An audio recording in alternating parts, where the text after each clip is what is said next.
तीसरी लहर की आप लोग बार बार बात कर रहे थे, आप लोग कह रहे थे कि बीजेपी बहुत रैलियां कर रही है, बीजेपी को चुनाव की बहुत जल्दी है।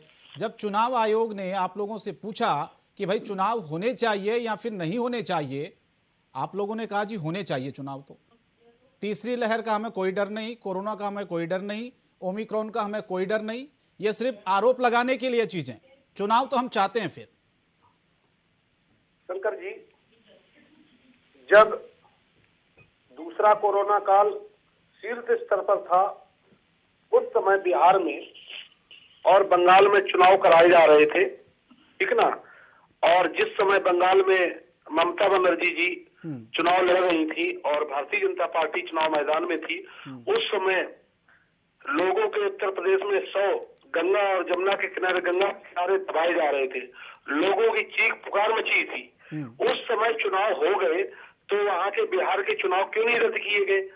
इस समय तो पूरे वर्ल्ड में अभी नहीं, मेरा सवाल सवाल अरविंद जी ये था कि एक बार भी आप लोगों ने ये नहीं कहा कि भैया नहीं, हमारी पार्टी नहीं चाहती है चुनाव। उन्होंने साफ साफ कह दिया है कि जो वर्ल्ड WHO की रिपोर्ट है ये बहुत माइल्ड है और अभी इतना अटैक नहीं कर रहा है, और न ही उत्तर प्रदेश में या भारत में बहुत बड़ी तादाद में आया हुआ है।